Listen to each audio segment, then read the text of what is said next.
네, 안녕하십니까. 이번 시간에는 동양과 한국 윤리사상, 다산 정약용의 윤리사상을 보도록 하겠습니다.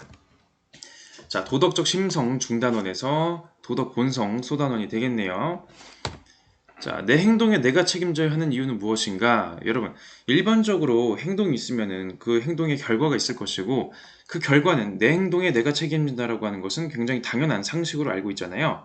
자, 이 바로 행동과 책임에 대해서 이야기했었던 다산 정약용의 윤리사상 한번 살펴보도록 하겠습니다. 자, 양란 이후의 조선, 자, 성리학에 대한 반성과 실학의 등장 이렇게 얘기해주고 있는데요. 조선은 어떤 국가였습니까? 바로 성리학 국가였어요. 성리학을 모토로 해서 성리학적인 질서를 바탕으로 해서 통치를 하고 성리학이 자, 위에서부터 아래까지 뿌리 내리도록 노력을 많이 했던 그런 나라였는데 조선의 역사는 크게 둘로 나눌 수가 있습니다. 조선 전기와 조선 후기, 그 전기와 후기를 나눈 아주 중대한 사건, 임진왜란과 병자호란이라고 하는 두 번의 전쟁이 있겠습니다. 그래서 조선 전기를 대표하는 사회의 모습 그리고 그 대표적인 사상 이황과 이의의 사상과 조선 후기의 사회 모습과 조선 후기를 대표하는 사상가들 중에서 정약용의 사상이 상당히 다를 수밖에 없다는 것이죠. 자, 임진왜란, 자, 일본이 자, 명나라로 가겠다는 명분으로 이제 쳐들어오는데요. 자, 물론 명나라의 참전과 이순신 장군의 활약과 의병의 활약 등등 여러 가지로 인해 가지고 일본은 다시 물러납니다. 전쟁은 끝나요. 그러나 자, 인구 감소. 자, 임진왜란을 기점으로 해가지고 인구가 엄청나게 줄어든 모습. 그리고 농경지 면적이 자, 전라도 이만큼, 경상도 이만큼 엄청나게 줄어든 모습을 확인할 수가 있겠네요. 농경사회에서 인구와 농경지가 줄어든다는 것은 엄청난 큰 피해라는 것을 알 수가 있겠습니다. 문화재 소실, 국가 재정의 고갈과 신분제 동요 등등 여러 가지 사회적인 변화를 겪을 수밖에 없다는 것이죠. 이것은 역시 병자호란이 끼친 영향도 없잖아 있다는 것인데요. 병자호란 어떤 전쟁이었습니까? 여진족이 우리가 흔히 알고 있었던 자, 금나라로 알고 있었던 그 여진족 청나라를 건국을 해가지고 명나라를 공격을 해요. 중국 본토를 이제 본격적으로 노리게 되는데 이때 조선은 명나라의 편을 들게 됩니다. 왜? 명나라 어떤 나라입니까? 일본이 쳐들어왔을 때 우리를 도와줬던 그런 나라잖아요. 당연히 의리가 있으면은 명나라가 우리를 도와준 그 명나라가 위기에 처했을 때 우리도 역시 명나라를 도와야 되는 것이 당연한 의리가 아니겠습니까? 자, 이렇게 의리를 하자라고 했던 주장했었던 척화론자들. 우리는 이런 청나라 오랑캐들하고 편들면 안 된다. 얘네들 우리가 적으로 삼아야 된다. 명나라 편 해야 된다라고 했던 척화론 그리고 주화론. 주화론 어떤 이제 입장이었죠? 자, 물론 명나라가 우리를 도와준 그런 고마운 존재인 건 맞는데 지금 청나라의 위세가 엄청나고 우리가 청나라를 대적할 수가 없다. 현실적으로 청나라를 적으로 만들면 안 된다라는 게 청나라랑 좀 이제 평화롭게 하자. 이게 주화론의 입장이 되겠죠. 의리와 명분을 강조하는 척화론과 그리고 실리를 강조하는 주화론의 대결이 있었고 어쨌거나 결과적으로 이제 그 인조 시대에 이제 척화론 이제 자 이전에 인조 이전에 광해군 시절에는 주화론에 가까운 의견이 이제 좀 더 메인이었다가 주류였다가 인조 때 척화론의 의견이 이제 주류로 바뀌게 되고 인조 때 결국에는 병자호란이 이제 일어나서 자, 많은 피해를 보게 되죠. 자, 어쨌든 이 두 개의 전쟁을 통해서 물론 이제 중간중간에 전쟁이 작은 게 더 있었지만은 어쨌든 양란을 통해서 조선은 몰락을 이제 할 위기에 처하게 되고 이 몰락하는 조선을 구하기 위해서는 어떻게 한다? 자, 새로운 시대, 새로운 사상을 받아들이자. 이런 새로운 문물을 받아들이자. 이런 방식도 있겠지만은 일단은 익숙하고 편한 걸 지키고자 하는 마음이 있잖아요. 예학의 발달, 성리학 이론의 발전. 이건 성리학을 더욱더 바로 세움으로써 우리나라를 지탱해야 된다. 이런 입장, 예학과 명분에 치중하는 그런 입장이 좀 더 강화가 되게 되네요. 자, 이런 예학과 명분에 치중하는 입장이 성리학 이론의 발전이 정치적인 이해 대립과 맞물려 가지고 예성 논쟁 같은 일들이 있었죠. 이제 그 효종과 효종의 비가 죽었을 때 이제 그 자의 대비, 인조의 계비가 그러니까 결론은 뭐다? 상복을 입어야 되는데 그 장자의 그러니까 어쨌든 효종은 차남이거든요. 장자가 아닌데 어쨌든 왕이었으니까 장자에 준하는 그런 예를 해야 되냐 아니면은 아무튼 차남이니까 왕이라고 할지라도 차남의 예를 하는 것이 맞다. 이런 이제 입장이 이제 있었는데 물론 이것은 사실상 정치적인 대립이 이제 예속 논쟁이라고 하는 탈을 쓴 것이다라고 볼 수도 있겠는데요.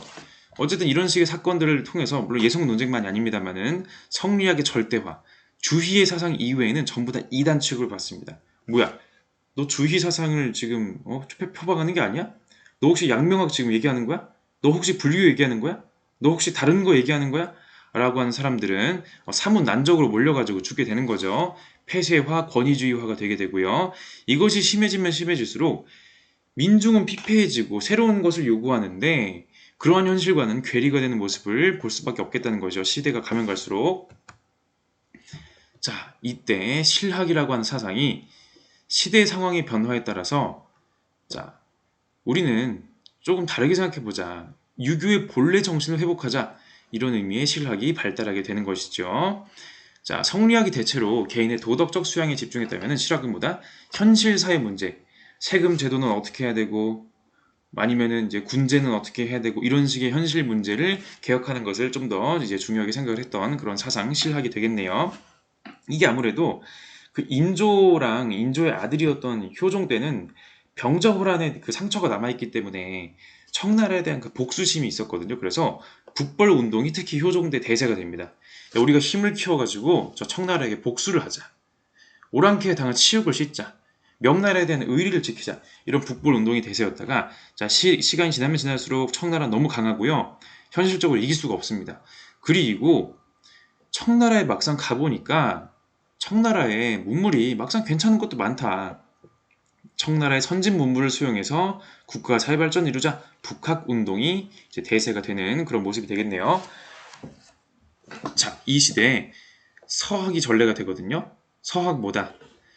청나라를 통해 수입해온 서양 것들, 서양의 학문과 서양의 종교가 바로 서학이라고 할 수가 있겠네요. 천문, 역산, 지리 등등 문물, 홍의포, 천리경, 자명종 등등 이런 식의 문물과 학문들이 들어오고 또 기독교가 들어옵니다. 특히 이제 카톨릭이 이제 들어오게 되는데 우리나라에서 이제 천주교란 이름으로 이제 정착을 하게 됩니다.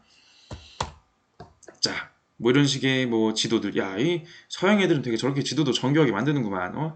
지구가 둥글다는 것을 이제 알게 되고요. 서양 애들의 그런 학문들, 이렇게 멀리 볼 수 있는 이런 망원경도 있고, 시계도 있고, 자명종, 혼천이도 있다는, 혼천이는 이제 그 중국 중심의 세계관을 극복하는 이런 얘기는 이제 다음 시간에 실학 얘기를 좀 더 자세히 할 거거든요. 그때 한번 가보도록 하겠습니다. 자, 이때 그 대표적인 실학자 중에 한 명이었던 정약용에 대해서 보도록 하겠습니다. 정약용, 경기도 광주부 초부면 마제 출생, 오늘날의 남양주시 이제가 되겠는데, 그래서 남양주시의 그 다산 그 신도시가 그 정약용의 호였던 다산에서 따온 거 아시죠? 여유당이라고도 하고요. 여유당 전설한 책을 또 쓰기도 합니다. 자, 남인가문 출신인데요. 자, 우리 사림, 자, 동인과 서인으로 나뉘게 되고요. 이제 그 성리학적인 질서를 중시했던 그런 사림이라고 하는 정치파들이 있는데 이들이 동인과 서인으로 분화가 되게 되고 동인은 북인과 남인으로 분화가 되고요.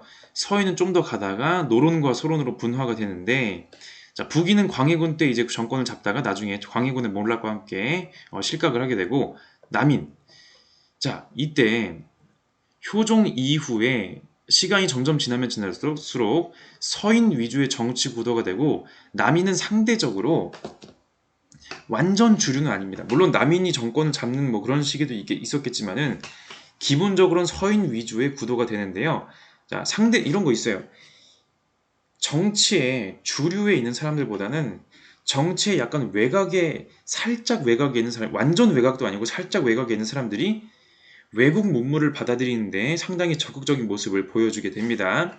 자, 실학자 성호 이익의 영향을 받아서 유형원 박제가 이벽 등등 실학자들의 영향을 받아서 역시 그도 실학자였던 모습. 자, 나중에 정조 임금의 총애를 받아가지고 어쨌든 이 사람이 뛰어난 인물이었기 때문에 각종 관직을 역임하게 됩니다. 한강 배다리 준공이라든지 거중기를 통해서 이거 서양에서 받아들이는 학문의 흔적 아니겠습니까? 수원 화성축조에 기여했다. 그 외에 각종 사회 개혁안을 제시한 등등 여러 가지 활약을 하게 됐습니다. 근데 정약용의 인생의 위기가 찾아옵니다. 어쨌든 정약용 본인은 정치적인 그런 세력이 강했던 사람은 아니고 그 자체로서 정조의 총애 때문에 주요 관직을 이제 역임했던 건데 그 정조가 이제 사망한 이후에 순조 1년 신유박해란 사건이 터지고 나서 포항으로 서울에서 멀리 떨어진 포항으로 장기 유배를 떠나게 되고요. 또 황사용 백서 사건이 터지고 나서 전남 강진으로 완전 멀리 유배를 떠나버리게 됩니다. 자, 이 두 사건이 뭐냐면요. 자, 바로 천주교와 관련된 사건이 되겠습니다. 자, 북경을 통해 조선에 천주교가 들어옵니다. 천주교, 자, 기독교죠. 기독교에서 이제 로마 카톨릭을 우리가 천주교라고 부르는데, 유일신 사상, 오로지 전지전능한 창조주, 단 하나의 창조주, 유일신을 믿는 사상, 그리고 평등주의. 자, 모든 인간은 근본적으로 신의 창조물, 그러니까 피조물이란 말이에요. 그렇기 때문에 어떤 인간이 특별히 더 우월하고 어떤 인간이 특별히 더 열등하다고 말할 수가 없습니다. 조선이 지금 신분제 국가이긴 하지만 근본적으로 모두가 신의 또 창조물, 피조물, 뭐 신의 자녀인 거죠. 모두가 다 형제들인 거예요. 형제 자매들인 거죠. 그래서 밑에 그림에 보시면 아시겠지만은 이제 물론 당시에 그런 남녀를 나누는 그런 남녀 유별의 그런 습관이 많이 남아 있었기 때문에 예배를 이렇게 칸막이를 해가지고 나눠서 드리긴 하는데, 그럼에도 불구하고 형제 자매로서 대화하는 그런 부분들, 그리고 내세 사상, 자, 믿음에 따라서 천국과 지옥으로 다니는 내세 사상을 가지고 있습니다.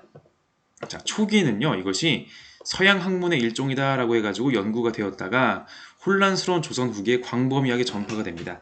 자, 항상 누누이 강조하듯이 어떤 사회가 망해가는 시기에는 새로운 사상이 요구가 되고요. 이때 들어왔던 서학이란 이름의 천주교가 광범위하게 전파가 됩니다.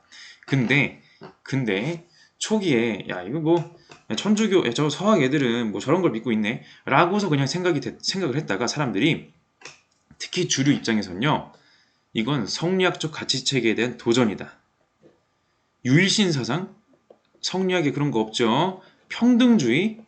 성리학은 기본적으로, 성리학적 국가인 조선은 기본적으로 신분제 국가였고요. 내세 사상? 자, 공자는 괴력 난신을 이제 언급하지 않았죠. 자, 묵은 무부다. 이거는 야, 모두가 다 피조물이면은, 모두가 다 신의 아들이고 딸이면은, 야, 그럼 구분 어디 갔냐? 성리학에 위배되는, 성리학에 대립하는 그런 생각을 가지고 있다? 성리학 국가에서는 일종의 반역과 도전으로 받아들일 수도 있었던 그런 부분이 되겠네요. 자, 그러다가 어떤 사건이 터지냐면은 진산 사건. 어떤 천주교 신자가, 이 사람이 선비인데 부모님의 그 위패를 모셔야 되는, 그러니까 당연히 그 효를 강조했던 조선에서는 부모님의 제사를 드리는 것이 굉장히 중요하잖아요. 근데 그 용품들을 불태워버리는 사상 초유의 사건이 벌어지게 되는 것이죠. 자, 그래서 이 진산 사건이 알려지게 되고 굉장한 이제 조선 사회에 충격을 주게 되고 바로 신유 박해가 시작이 되게 됩니다. 야, 쟤네들 천주교 믿는 애들은 조선 사회에 굉장히 이질적인 존재인 것을 넘어서 조선의 사회 질서 자체를 흔드는 위험한 인간들이다. 박해하자라고 해서 많은 이제 천주교 신자들이 탄압을 받는 그런 일들이 있었고요. 자, 이때 정약용의 가계도를 보시면은 정약용의 이제 친지들 중에서 천주교 신자들이 상당히 많았습니다. 그래서 이것이 정치적인 공격으로도 쓰이기도 하거든요. 야, 저 남인애들 저거 서인 입장에서는 남인애들 저거 천주교 신자들 되게 많은데 저 국가에 해가 되는 거 아니야? 이참에 쟤네들 한번 정치적인 공격 한번 해보자.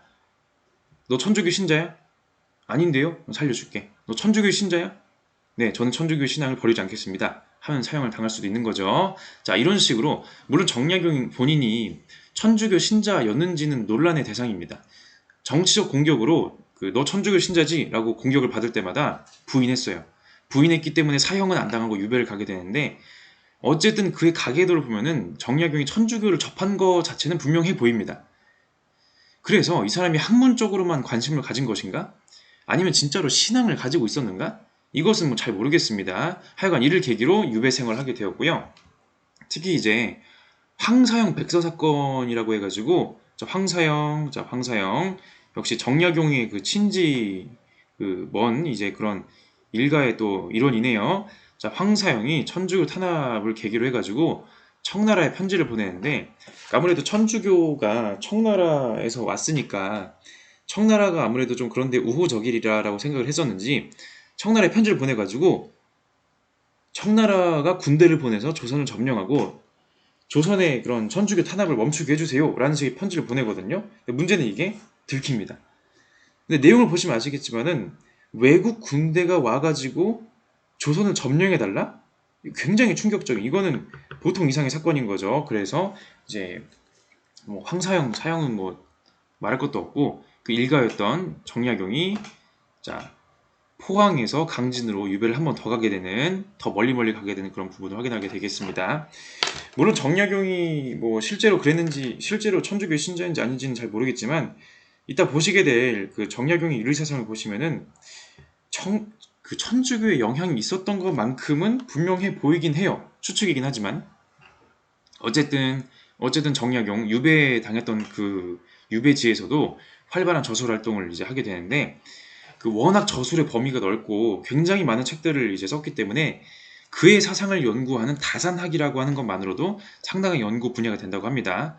자, 뭐 연구 대상인 그의 저서들이 뭐 500여 권에 이를 정도로 굉장히 많은 책들을 이제 썼다고 하네요. 뭐 경세유표, 뭐 목민심서, 여유당 전서, 흠흠신서, 맹자요의 등등 많은 책들을 저술했습니다.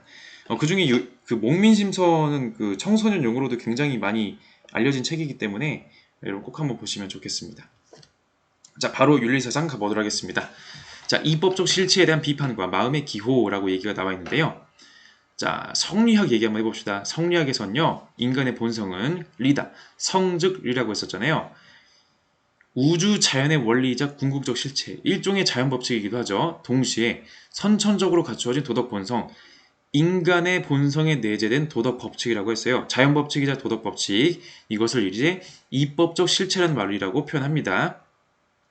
리라고 하는 법칙이 실제로 있다라는 것이고, 저초월적 세계에 있는 자연 법칙이자 도덕 법칙, 그 리가 있다라는 것인데, 문제는 초월적인 세계에 리라는 것이 있다라는 말이 실제 삶의 모습과 괴리를 불러일으킬 수가 있거든요.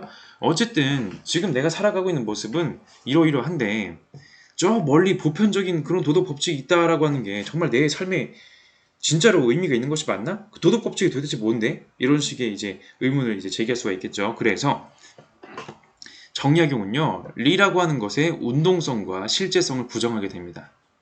성증리라는 방식은, 기존의 이황과 이의가 말하는 방식은 인간 이해로서 현실적인 인간의 모습을 제대로 반영하지 못한다. 현실의 인간을 파악하기 좀 힘들다, 이런 얘기해주고 있죠. 너무 사변적으로 빠진 거 아니냐. 이황과 이의 사상이 굉장히 독창적이고 성리학의 내용들을 상당히 발전시킨 것은 맞는데, 실제 너무 어렵고 너무 사변적인 생각에 치우친 얘기를 함으로써 실제 윤리 문제 해결하는 데 있어서 도움이 안 된다는 그런 비판이 되겠네요. 이법적 실체로서의 이를 비판했다. 이법적 실체를 비판했다는 점을 기억하시면 되겠습니다. 자, 리는 뭐다? 실제 물질인 기, 물질적인 재료들의 움직임에 따른 속성에 불과합니다. 리라는 것 자체가 있는 게 아니라 물질들이 움직이는데 그 움직일 때 그 일관성 있는 원리를 우리가 리라고 부르는 것일 뿐이에요. 자, 기는 스스로 존재하는 것이고 리는 의존적이고 부속적인 것이다. 의존적이고 부속적인 것은 자립적 존재에 의존하고 부속하게 마련이다. 그러므로 기가 발현하면 그에 따라 곧바로 리가 있게 된다. 리라는 것이 천지 만물 물질에 앞서서 먼저 존재하는 것이 아니라 기가 일단 있고 기의 움직임에 따라서 우리가 그 움직이는 원리를 리라고 부르는 것에 불과한 것이죠. 자, 리보다 성리학에서는 소이언치고 자연법칙이자 소당연지칙 도덕법칙이에요. 이때 이황은 특이하게도 리의 운동성을 긍정하는 모습을 보여주게 되고요. 독창적인 부분. 양명학에서는요, 양명학에서 관심 있는 리는 자연법칙의 리가 아니에요. 뭐다? 도덕법칙으로서의 리죠. 심증리라고 했습니다. 내 마음속에 있는 리는 뭐다? 도덕법칙으로서의 리. 대나무를 본다고 해서 그 리를 알 수 있는 건 아니다. 도덕법칙의 리는 뭐다? 내가 실제로 도덕적인 상황에서 도덕적인 실천을 할 때 자연스럽게 마음에서 일어나는 바로 그것이다라는 것이죠. 정약용이 말할 때의 리라는 것은 무엇이다? 만물의 속성, 실제성과 운동성이 없는 단지 기가 움직일 때의 그 모습에 불과한 것이라고 할 수가 있겠네요. 그래서 자, 인간의 본성을요, 성증리가 아니라 다르게 설명합니다. 뭐다? 성기호설. 인간 본성은 일종의 경향성을 가지고 있다. 이러이러한 경향이 있다. 이러이러한 편이다. 인간은 이러이러한 성향을 가지고 있다. 바로 어떤 방향으로 기울어지는 성향, 자연스럽게 인간이라면 당연히 내가 굳이 억지로 그렇게 안 하려고 해도 자연스럽게 그렇게 된 성향이 있다. 그걸 바로 성기호설이라고 합니다. 인간의 마음에는 기호가 있다. 좋아하는 것과 싫어하는 것이 있어요. 그렇게 말해주고 있는 것이죠. 자, 이때 인간의 기호는요, 두 가지가 있는데 크게 영지의 기호와 형구의 기호가 있습니다. 자, 이거를 설명하기 위해서 그 정약용이 보는 그 존재의 세계의 두 범주가 있거든요. 자, 우리 모든 존재는요, 크게 두 가지로 나눌 수가 있습니다. 첫 번째 뭐다? 기. 물질로서의 기가 있고요. 또 하나, 영명이라는 것이 있어요. 무형의 본체, 상제, 귀신, 인간 영혼이 가지고 있는 바로 그 영명이라는 것이 있는 게 이게 일종의 지금의 용어로 치면은 일종의 영혼, 영적인 그 무엇이라고 보시면 되겠네요. 자, 이 중에 상제는 뭐다? 으뜸가는 영명이자 창조자이자 주제자. 이 상제가 으뜸가는 영명이고 창조자이고 주제자? 이거 완전 천주교에서 말하는 그 천주 혹은 신의 모습을 얘기하는 거 아닌가? 이런 식의 의혹을 합리적인 한번 이런 추측 한번 해볼 수가 있겠죠. 어쨌든 물질과 영혼으로 구성되어 있다는 점. 자, 당연히 물질이 갖는 기호와 영혼이 갖는 기호가 있겠죠. 물질 뭡니까? 물질적인 의미의 좋아함과 싫어함, 영혼이 가지고 있는 좋아함과 싫어함. 자, 물질부터 봅시다. 인간과 동물이 모두 지닌 생리적 기호로서 육체적이고 감각적인 것을 좋아하는 형구의 기호. 자, 인간은 물질이자 영혼이에요. 물질적인 의미의 육체를 가지고 있고요. 또 영혼을 가지고 있어요. 육체가 좋아하는 것, 뭐다? 형구의 기호. 여러분, 맛있는 거 좋아하죠? 뭐, 좋은 향기 좋아하죠? 부드러운 감촉 이런 거 좋아하죠? 누구나 가지고 있는 육체적인 기호. 인간도 맛있는 거 좋아하고요. 동물도 맛있는 거 좋아해요. 형구의 기호. 그리고 영혼이 좋아하는 것보다 도덕적인 기호.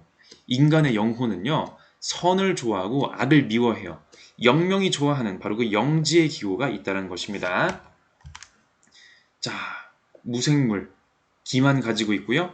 식물, 기와 물질과 생명을 가지고 있고요. 동물, 기와 생명과 지각 능력.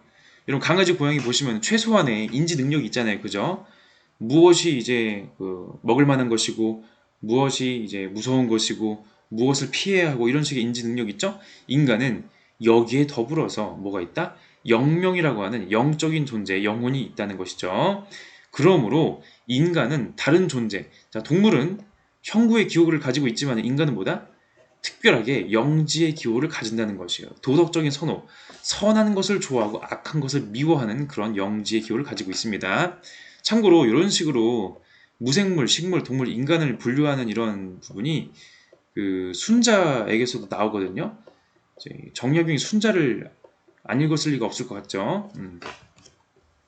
자, 그림으로 봅시다. 형구의 기호, 감각적 선호, 형구, 형체와 몸이죠. 인간과 동물이 똑같이 형구의 기호를 가지고 있습니다. 좋은 냄새를 좋아해요. 강아지도 좋은 냄새를 되게 좋아하네요. 그죠? 자, 인간과 동물이 모두 지니고 있다. 자, 그런데 이것만 있으면요. 인간의 윤리 얘기할 거 없습니다. 윤리 얘기는 바로 영지의 기호, 영지, 신령스러운 삶을 가지고 있는 인간에게 있는 바로 그 영지의 기호를 얘기해야지만 드디어 윤리 얘기할 수가 있는 거예요. 인간에게는 도덕적인 선호가 있다. 선을 좋아하고 악한 것을 싫어하는. 강아지는 선과 악이 뭔지를 몰라요. 강아지는 뭐다? 형구의 기호만 가지고요. 그냥 동물적인, 그냥 본능적으로 살아가는 거예요. 그죠? 자, 맹자의 성선설을 주희와는 약간 다른 방식으로, 상당히 다른 방식으로 이제 계승하고 있는 부분이 되겠네요. 그죠? 분명히 인간은 선한 본성을 가지고 있는데 그 선한 본성은 선한 것을 좋아하는 본성이다. 선한 그 덕을, 예를 들어 인의예지를 갖추고 있는 것이 아니라 인의예지를 가지고 있다는 건 주희의 입장이죠. 선한 것을 좋아하는 성향을 가지고 있다는 것, 차이가 있습니다. 자, 한 가지 선을 행하면 그 마음이 한가득 즐겁고 한 가지 악을 행하면 그 마음이 침울하고 답답하다. 내가 선을 행한 적이 없는데 사람들이 선하다고 하면 기쁘고 내가 악한 적이 없는데 사람들이 나를 악하다고 비방하면 화가 난다. 이런 것을 보면 선의 기뻐할 만하고 악이 부끄러워할 만한 것임을 알 수 있다. 타인의 선을 보면 따라가 선하다고 하고 타인의 악을 보면 따라가 악하다고 한다. 이런 것을 보면 선은 사모할 만하고 악은 미워할 만한 것임을 알겠다. 이러한 것들이 모두 성의 기호를 눈앞에서 보여주는 예들이다. 여러분 TV에서 뉴스 보시면은 되게 선하고 훈훈한 이야기 나오잖아요. 그런 거 보면 기분이 괜찮아요. 근데 막 연쇄 살인범, 연쇄 성범죄자 이런 거 막 뭐 예를 들어서 사기를 쳐가지고 남의 인생을 파탄내고 이런 거 보면은 내가 화가 나고 미워요. 뭐다? 인간은 기본적으로 선을 좋아하고 악을 미워하는 그런 기호가 있다. 자, 맛있는 음식을 좋아하는 그런 기호를 넘어서 이런 기호가 있다는 거. 태어날 때부터 누구나 이런 것을 가지고 있다는 것이죠. 그런 선호하는 마음을. 자, 그렇기 때문에 우리는 뭐다? 선을 지향하는 도덕적인 기호와 비록 선과 악이 결정된 것은 아니지만 악으로 기울 수 있는 생리적 기호, 즉 영지의 기호는요, 선한 거예요. 이제 선한 그런 기호인 것이죠. 형구의 기호는요, 선할 수도 있고 악할 수도 있어요. 맛있는 걸 좋아한다는 그 성향 자체는요, 선도 아니고 악도 아닌데 내가 맛있는 걸 좋아하는데 이 맛있는 것을 우리 부모님도 드시게 해야겠다. 선한 결론이죠? 내가 이 맛있는 걸 좋아하는데 이 맛있는 걸 나 혼자 다 먹어야지. 이거는 악한 결론이 될 수도 있는 거예요. 자, 이런 식으로 이 둘 사이의 갈등을 극복해서 선한 것을 뭐다? 선택하셔야 됩니다. 인간은 선하고자 하면 선할 수 있고요. 악하고자 하면 악할 수 있어요. 인간은 자신의 인생을 선택할 수가 있고요. 인간은 자신이 도덕적으로 살지 도덕적이지 않게 악하게 살지 도덕적인 행동을 할지 악한 행동을 할지를 선택할 수 있는 뭐가 있다? 자유의지가 있다. 이것을 뭐라 그런다? 자주직권이라 불러요. 자, 이 자주직권이란 말이 기독교에서 얘기하는 천주교 개신교를 포함해서 기독교에서 얘기하는 자유의지, 프리윌을 얘기하는 거 아니야? 이런 식의 이런 추측 가능합니다. 자, 봅시다. 하늘은 인간에게 자주직권을 주어 선을 하고자 하면 선을 할 수 있고 악을 하고자 하면 악을 할 수 있게 하였다. 하늘이 상제로서의 하늘 뭐다? 신께서 인간에게 자주직권, 자유의지를 주셨대요. 그래서 인간은 선택할 수 있어요. 인간의 마음은 이리저리 움직여서 고정되어 있지 않으니 자주직권은 자기에게 있다. 이것은 동물에게 정해진 마음이 있는 것과 같지 않다. 동물은 본능대로 살도록 정해져 있어요. 동물에겐 자유의지, 자주직권 없습니다. 그러나 인간은 다르다. 선을 행하면 자기의 공이 되고 악을 행하면 자기의 죄가 되는 것이니 이것은 마음의 자주직권이며 이른바 본성이 아니다 라고 얘기해주고 있네요. 인간에게는 상제, 하늘이 부여한 자주직권이 있기 때문에 선택할 수가 있다는 점. 자, 인간과 동물의 아주 중요한 차이점이 되겠죠? 자, 벌은 여왕벌을 호위하지 않을 수 없는데 이러한 일벌을 충이라고 여기지 않는 것은 그것이 벌의 정해진 마음이라 여기기 때문이다. 호랑이는 제멋대로 생물을 해치지 않을 수 없는데 우리가 법을 적용하여 처벌하지 않는 것 이유는 그것이 호랑이의 정해진 마음이라 여기기 때문이다. 그런데 사람은 이와 달리 선을 행할 수도 있고 악을 할 수도 있다. 그러므로 선을 행하면 자신의 공이 되고 악을 행하면 죄가 된다. 자, 일벌이 여왕벌을 열심히 보필해주고 해요. 야, 이 충성스러운 일벌 상을 줘야 됩니다. 아무도 안 그래요. 왜? 그게 그냥 정해진 본능이니까. 호랑이가 다른 생물을 죽여요. 근데 아무도 처벌 안 해요. 야, 저 살인 호랑이 저거 안 되겠다. 감옥에 가둬. 호랑이 사형, 호랑이 무기징역 이런 거 안 해요. 왜? 호랑이에게 정해진 본능이라서 그래요. 인간은 다르다. 인간에겐 자주직권이 있다는 것이죠. 책임을 지셔야 돼요. 자기 행동에 책임을 져야 됩니다. 자, 성리학에서는요. 덕을 인간의 선천적인 본성이라고 봤거든요. 사덕, 인의 예지는 인간에게 본성적으로 가지고 있는 것이다. 라고 성리학에서는 얘기해요. 주희 그리고 이황, 이 모두 그렇죠. 이미 가지고 있는 것을 사람들이 까먹고 있는데 까먹은 것을 다시 회복하자라는 것이죠. 묻혀 있는 것을 안 보이게 가려져 있는 것을 회복하자는 것이 바로 성리학의 입장이라고 한다면 정약용보다 덕은 선천적인 것이 아니에요. 내가 행위하기에 따라서 그 결과로서 후천적으로 갖추게 되는 것입니다. 내가 선한 행동을 하면요. 선한 행동을 하고 선한 행동을 또 하고 선한 행동을 계속하면 내가 선한 인간이 되는 것이고요. 내가 악한 행동을 하고 악한 행동을 또 하고 또 하고 하다 보면 내가 악한 인간이 되는 것입니다. 악덕을 갖추게 된다는 것이죠. 내가 덕을 갖추는지 악덕을 갖추는지는 내 행위에 내가 책임을 져야 되는 부분입니다. 자주지권을 가져있기 때문에 그런 것이죠.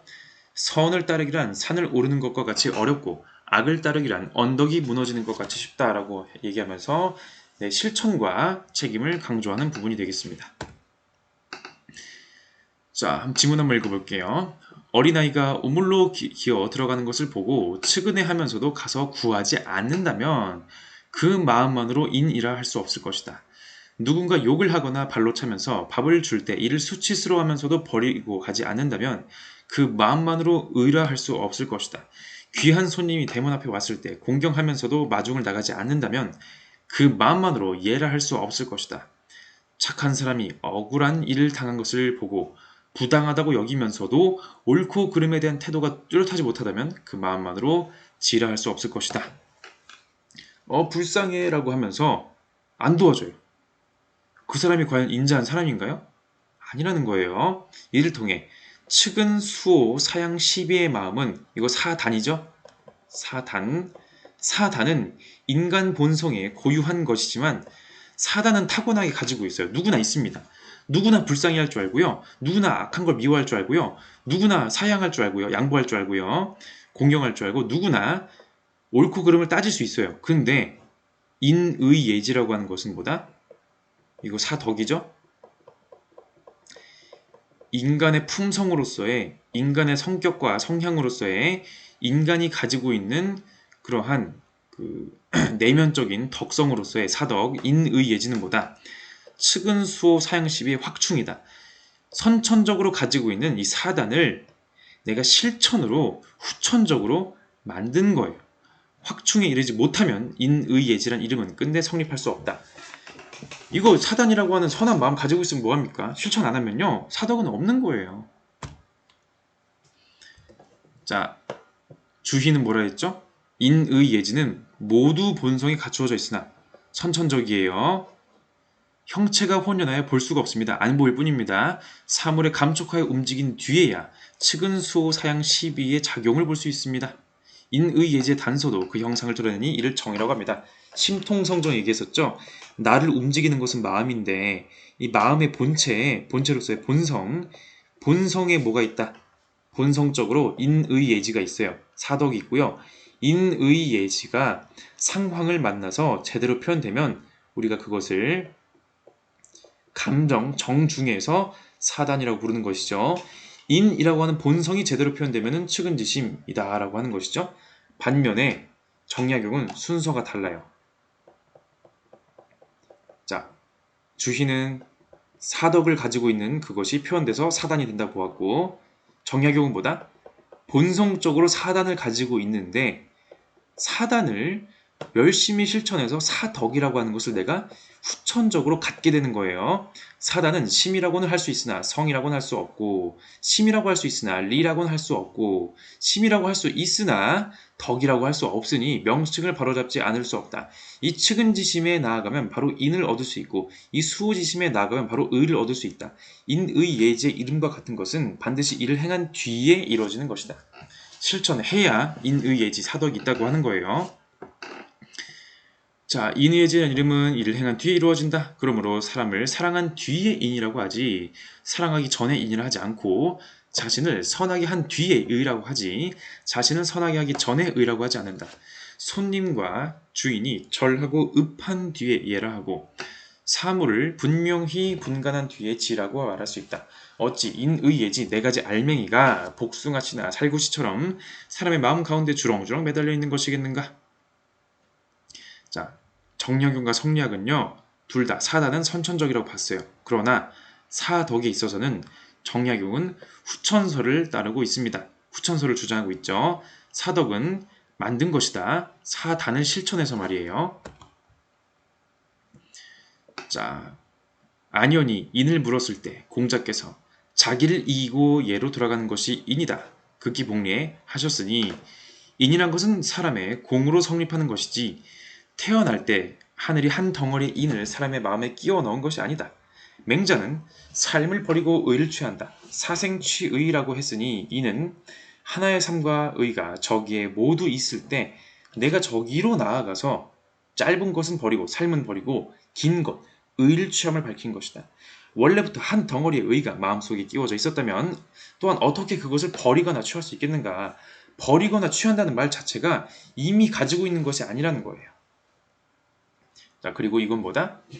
본인의 주장이 성현, 공자맹자의 근거를 둔 것이다. 내가 전혀 뜬금없는 얘기를 한 것이 아니다. 라고 얘기하는 부분이기도 하죠. 자, 그래서 정약용은 성리학식의 그런 본성론과는 이제 차별화를 두기 때문에 역시 수양에 있어서도 성리학과는 약간 다른 의견을 볼 수가 있겠죠. 성리학에서는요, 엄격한 금욕주의적인 수양론을 제시합니다. 자, 극기복리라든지 이런 것들을 이제 해석을 하면서 뭐 존양성찰, 뭐 존천리 거인욕, 뭡니까? 천리를 보존하고 인욕을 제거해라. 인간의 욕구는 순수하게 선한 본성, 순선무악한 본성을 그 본연지성을 가려요. 욕심과 욕구에 내가 그 지배를 당한다? 욕심과 욕구에 흔들린다? 선한 본성에서 멀어집니다. 이게 성리학의 입장이었다면은 정약용은 욕구를 부정하지 않습니다. 욕구는 긍정적으로 활용할 수가 있어요. 인간의 욕구는요, 생존과 더불어서 도덕적 삶을 위해서 필요한 동력이 되는 것이죠. 인간이 더 도덕적으로 행하기 위해서 욕구를 활용할 수가 있는 거예요. 물론 욕구는 잘못 사용하면은 나쁜 그런 대로 활용할 될 수가 있겠지만은 잘 활용하면 오히려 평등하게 욕구를 발현하여 충족하는 그런 인간상을 이룰 수가 있는 것입니다. 인간의 자율성, 욕구 있는데 자율적으로 자주직권으로 내 욕구를 잘 사용해서 도덕적인 인간이 되자, 이런 것이죠. 자, 금욕주의가 아닙니다. 도덕적인 욕구 활용하는 거예요. 그렇다고 해서 무제한적인 욕구, 아무 욕구나 활용하자는 그런 것도 또 아니에요. 헷갈리시면 안 돼요. 자, 어떤 사람이 있는데 그 마음이 고요하여 욕심이 없어서 선도 할 수 없고 악도 할 수가 없으며 문사도 할 수가 없고 산업도 할 수가 없다면 단지 이 세상에 버려진 물건이다. 욕구가 없으면요, 무생물이랑 뭐가 다릅니까? 사람이 어찌 욕심이 없을 수 있겠는가? 자, 우리의 영체 안에는 본래 원하고 욕구하는 단이 있다. 만일 이 욕구의 마음이 없다면 천하의 만사를 실행할 수 없을 것이다. 이익에 밝은 사람이어야 욕구하는 마음이 이익이나 재물을 따라가며 의리에 밝은 사람이어야 욕구하는 마음이 도의를 따라간다. 욕구가 극단의 경지에 가면 두 가지 모두 몸이 죽어도 후회가 없다. 이른바 탐욕이 있는 사람은 재물을 위해 몸을 바치고 열사는 명예를 위해 몸을 바친다. 라고 하는 것이다. 욕구가 있어야지 도덕적 행동 실제로 가능하다는 것이에요. 돈을 밝히는 욕구를 선택할 것이냐, 아니면은 도덕적인 것을 실현하려는 욕구를 선택할 것이냐, 이거는 본인의 자주직권에 의해서 결정할 사안이죠. 본인이 책임지는 것입니다. 도덕적인 욕구를 활용한다? 그럼 당연히 사단을 확충해서 사덕이라고 하는 덕을 내가 갖출 수 있게 되죠. 후천적으로. 금욕주의? 안 된다. 이건 비현실적이다. 실천. 욕구를 바탕으로 도덕을 실천하자. 라는 거. 도덕적인 욕구. 자, 몇 가지만 더 보고서 가보도록 하겠습니다. 자, 도심과 천명을 둘로 나누어 보아서는 안 된다. 하늘은 우레나 바람을 통해서가 아니라 은밀히 내 마음속에서 간절하게 알려주어 경계한다. 하늘은요, 예를 들어서 천벌 있잖아요. 뭐 예를 들어 왕이 잘못을 해서, 내가 도덕적으로 잘못을 해서 뭐 나라에 가뭄이 일고 홍수, 뭐 태풍, 이런 게 아닙니다. 이런 방식이 아니라 내 마음의 양심을 밝혀주는 것이죠. 천명은 무엇이다? 상제가 명령한 것이에요. 신의 명령. 도심은 무엇이다? 그 도에 부합하는 마음으로써 인간에 대한 천명, 상제, 신이 인간에게 명령한 것이 바로 도심이 되는 것이고요. 모름지기 이 말이 곧 천명이라는 것을 알아야 한다라고 할 수가 있겠습니다. 이것도 상당히 기독교적인 그런 부분이 느껴지는 그런 부분이라고도 할 수 있겠네요. 추측입니다만. 자, 그래서 신독을 하자라고 얘기해주고 있는데요. 신독은 뭐냐면요, 홀로 있을 때 더욱 삼간다라는 표현인데, 이게 원래 유학에 유학 경전에 있는 표현이거든요. 근데 이거를 자, 일단 한번 봅시다. 지문부터. 자, 신독이란 자신만이 홀로 아는 일에 삼가기를 다한다는 뜻이지 혼자 처한 곳에서 삼가기를 다한다는 말이 아니다. 자, 신독이 뭐냐면요. 내가 남들의 눈초리에 있으면요. 누군가 나를 보고 있으면 내가 도덕적으로 행동하려고 해요. 남들이 날 보니까. 근데 진정한 도덕은 뭐다? 남들이 나를 안 볼 때에도 완전히 나밖에 모르는 그 상황에서도 내가 도덕적으로 하는 거예요. 내가 도덕적으로 하든 악하게 하든 아무도 몰라요. 칭찬할 수도 없고 비난할 수도 없어요. 그럼에도 불구하고 도덕적으로 하는 거. 이게 바로 신독의 자세가 되겠네요. 자, 근데 이때 신독은 뭐다? 그냥 방에 혼자 고요히 앉아가지고 내가 한 행위를 묵묵히 생각해서 있을 때 샘솟듯이 양심이 드러나는 사람이 악을 저지르는 것은 늘 사람과 서로 접촉하는 자리에 있다. 그런데 가령 어두운 방에서 악을 행하는 경우란 단지 나태한 행동이나 음란한 행실뿐이다. 이른바 신독이라는 것이 어찌 단지 이런 허물만은 탓하는 것이겠는가? 요새 사람은 신독이란 두 글자를 분명하게 인식하지 못하고 있다. 그래서 어두운 방에서 옷깃을 여미고 조심스럽게 앉아있다가도 매번 다른 사람과 접촉하는 곳에 이르러서는 속임수와 거짓된 행위를 하면서도 남들은 모른다거나 하늘은 듣지 못한다고 생각하니 신독이 어찌 이와 같을 수 있겠는가? 신독이란 말을 사람들이 오해해가지고 혼자 있을 때 삼가라고요? 그럼 혼자 있을 때 조심하면 되는 거군요. 라고 생각을 하면서 정작 다른 사람들을 만나서는 속이고 사기를 치고 괴롭히고 억압하고 이런다는 것이죠. 이게 아니다. 남들과 있을 때도 없을 때든 어느 상황에서든 천명에 근거한 양심의 목소리에 귀를 기울여야지. 그게 진짜 신독이다라고 말하고 있습니다.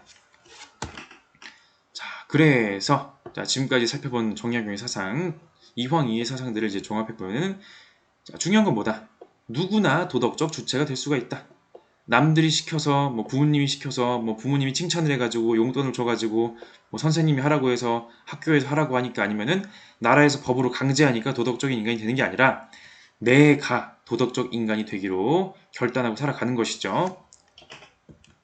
자, 이런 것들을 의의로 삼고 다음 시간에는 정약용 이외의 다른 실학자들 그리고 실학 이후에 또 어떤 식으로 근대 한국의 사상이 전개되는지를 살펴보도록 하겠습니다. 이상입니다.